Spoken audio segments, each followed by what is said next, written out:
So the big promoted match within the NXT world was Tony D'Angelo getting his rematch with OBA FEMI. And I think I've said plenty about the D'Angelo family and how I feel about them. And it's almost two different conversations because I've said I feel like the D'Angelo family has a ceiling because you bring that to Raw or SmackDown, people have to sell for them. And I mean their facials. I mean in their verbiage. I mean in acknowledging that, oh, these are the guys that might throw me over the bridge or the. It's hard to do that when you have the Bloodline out there and Judgment Day and even American Made or the Wyatt family of. Oh wait, I mean, shouldn't the D'Angelo family be the most dangerous because they're willing to go further? Are they really more scary than the Bloodline, just absolutely destroying people? So you have that hanging. Now they're still in NXT, so people acknowledge who they are. But then at the same time, if you go, okay, I accept the D'Angelo family for what they are and who Tony is and all that, then they also play him as an underdog. But he's the Don. He's the guy. He makes stuff happen. He pays people off. He's got his own restaurant. He has guys take care of things for him. And then it's like a crisis of confidence. And I'm like, is he Robert De Niro and analyze this? I know they're basically mixing up a bunch of Rocky stories, and God knows they hit that over the head by literally saying he has the eye of the tiger when he got pissed off that Rizzo got pushed. It's tough, as I think people were behind it. I think he came across way better than he did last week. It was interesting on commentary that it was mentioned that maybe Tony took a calculated walk away from Oba.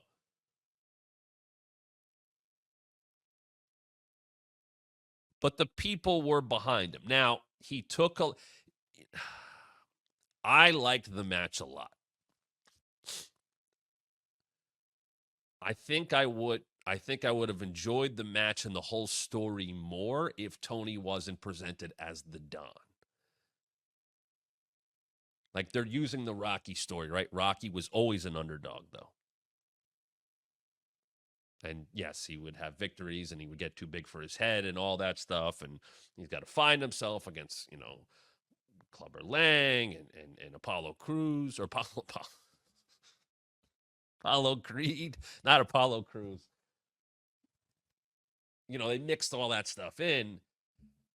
And I think there was a story to tell of someone who needed to overcome that. But he's still Tony D'Angelo. He's still the Don. Why does the Don need to find his confidence? But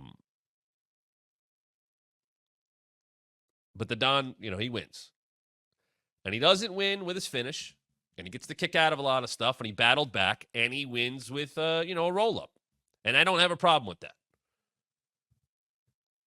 He was 3 seconds better than Oba.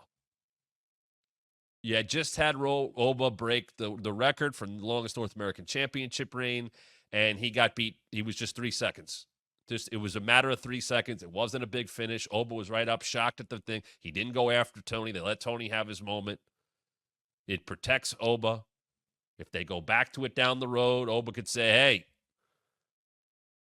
you outsmarted me for 3 seconds. He has that out, and Tony could say he won the big one. Okay. Either Oba is going after the NXT Championship, or dare I say, he's ready. And I think he might be ready. He has everything, and I think he's ahead of Trick in ring. And I think they see how big of a deal he can be. The entrance is good. The walk is good. I thought perhaps last week he passed the final test. He sat on Miz TV, and he was... This is not a knock on Miz, because as I said last week, Miz was playing his role correctly. Oba was the most important person in the ring last week when that was all said and done. Oba delivered exactly as he needed to deliver. Miz set him up. He knocked him down. Tony had his struggles. The crowd wasn't with him. Oba has passed all the tests. He knows exactly how to work for a guy his size. He knows how to use all his stuff.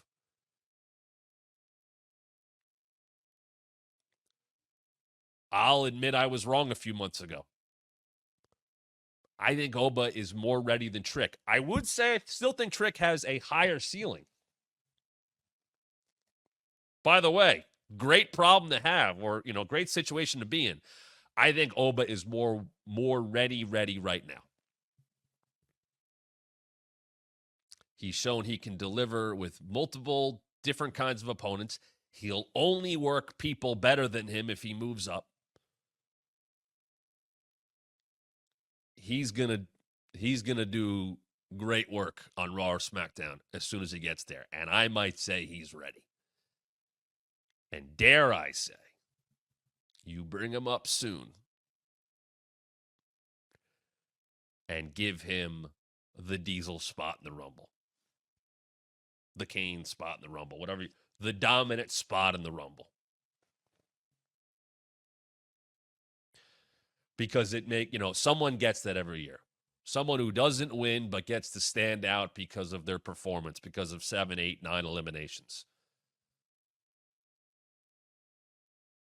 Maybe Oba debuts in the Rumble, and you have him do that. I think he's ready to come up because he will work with better people, and I think he is ready to dominate.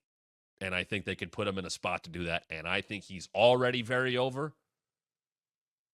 And I think he's one of those guys that when you see him, you go, who's that? He gets you so fast. He captures you so fast. He is an airport test guy. He's somebody. Oba has that. Oba has immediate credibility when you see him. He is not going to be a tough sell to fans who haven't seen him. He is not going to be a tough sell when he shows up on Raw or SmackDown. He is going to jump off the screen just like he does in NXT. And whether it's Joe Tessitore and Wade or Michael Cole and Corey, they will take care of a lot of getting him over via commentary. I am sure he will get tremendous video packages. I am sure that he will step in the ring with people that he could throw around. I think he is one of those guys. I wouldn't do it for too long. But he is someone that if you bring him up soon, he could be heated up in a significant way so that when February 1st rolls around and Royal Rumble happens, Oba could have a big spot in the Rumble.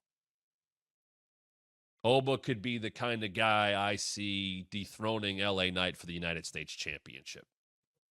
Hey, this is Matt Camp. Thanks for checking out one of our recent clips from the Wrestling Mat. Why is someone so close to The Rock kind of throwing Cody under the bus? Yeah, a lot of people won't engage with Jim Cornette. I did, just because I have a mark for Jim Cornette. And Please subscribe right now. Hit the like and turn on notifications so you don't miss a thing. And I think you should listen to your TV partners. Let me tell you about WWE and a little insight. More subscribers means more content. And make sure you follow us on social media at WrestlingMat23 on both Twitter and Instagram.